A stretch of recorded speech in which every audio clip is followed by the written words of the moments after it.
Chris Ockel here, downtown St. Louis. A little too early in the morning for my taste, but the USATF Annual Meeting, the Market Street Mile with Herculaneum's coach Jim Kasten and Kaitlyn Fischer. And Kaitlyn, I think, had what, 2 or 3 others to race with you, and ran away with the 5:31 mile. Tell me,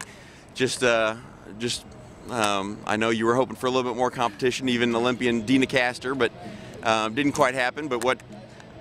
Just initial thoughts of just getting up early, and I assume you drove in this morning and got up really early and running. And actually, the weather wasn't too bad. But tell me how it went for you. It seemed like you were flying around that first curve at least.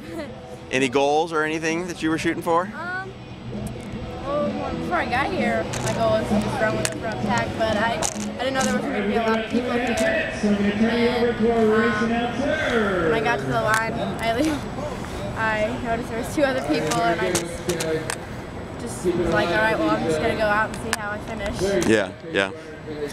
Coach, just talk a little bit about the season. You guys come away with another championship, and she comes away with a runner-up finish. And it was really, like Ryan and I talked about almost all summer, this was really one of the best group of kids we've ever had in terms of showing up every day during the summer, working hard, not a lot of drama, just kids that we could count on to do what they're supposed to do. A lot of good leadership, senior leadership, and the girls, we kind of felt like going in, we were the underdog.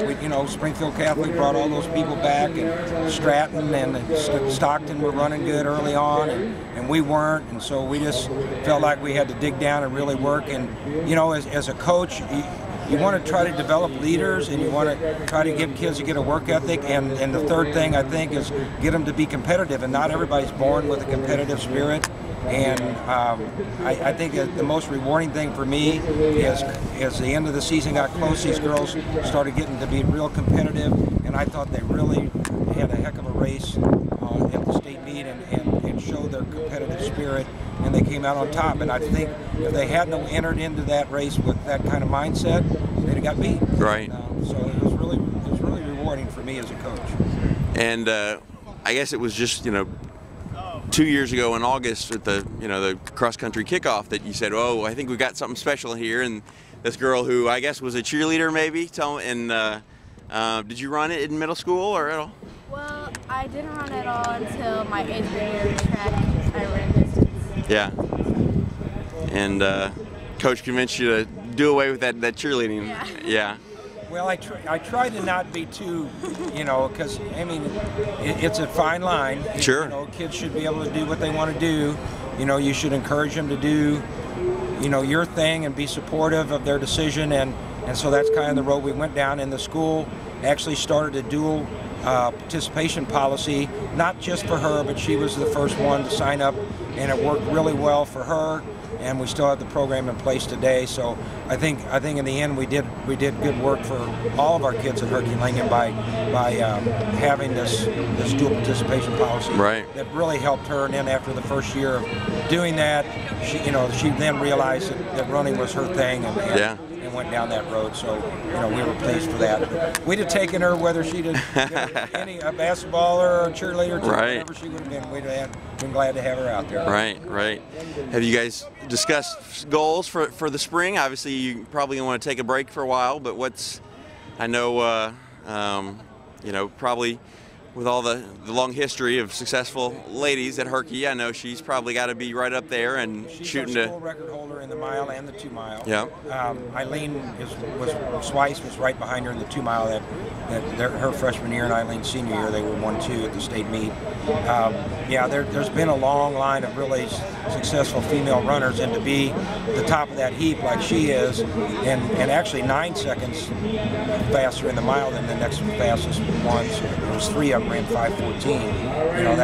That's quite an accomplishment. But I'll let her tell you her goals. And well, you don't have to share them with me, but it's. You don't mind, do you? Well, and the other thing, it was neat that Eileen and the people care about the program and come back at the state meet. Eileen come back and saw you, and you guys warm up together, and I just the culture that you guys have created, I think, is just neat and special. Yeah, but it is really special in the community that they follow. That we get so much support from the community, from the school district, the administration, the staff. You know, they help us out with the kids in their grades, and you know, I mean, by helping, you know, we stay on top of them, and they report to us whenever a kid's struggling, and we make sure that they get their work done and get going. So yeah, we love the fact that other people come back.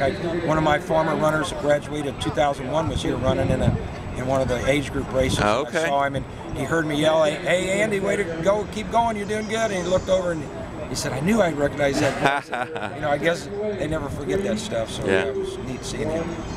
You think you'll try to do any indoor races this year, or just wait till the outdoor high school season starts? I always do the one indoor race, the Missouri. Sure. The Mizzou race in February. Then I'll try to do the mile and stuff. Yeah. I assume trying to break that big barrier of the 5 minutes in the 1600 is a big goal. I assume.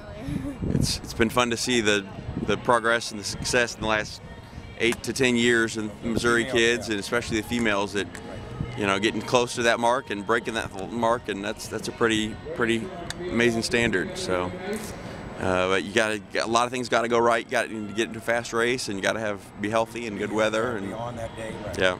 So, well, thanks, guys. Anything else that I'm missing? Anything you guys? Looking forward to going. Oh, I am, to the coaches clinic next weekend, and seeing all my coaching colleagues and friends and yourself, and it's always a good time getting to hang out and talk track and field and cross country and with some of the best people in the world. Yep. Great time. Yeah, I wish it lasted longer. Wish it had more. You know, I guess I don't believe in cloning, but I almost wish I could clone myself to be, you know, more places to visit with more people and gain more experience. But well, thanks, guys, and stay healthy this summer and or winter, and hopefully it won't be too rough of a winter, and the really tough cold and snow will stay away. So, all right. For all that you do for us. Well, I appreciate it. Thanks, guys.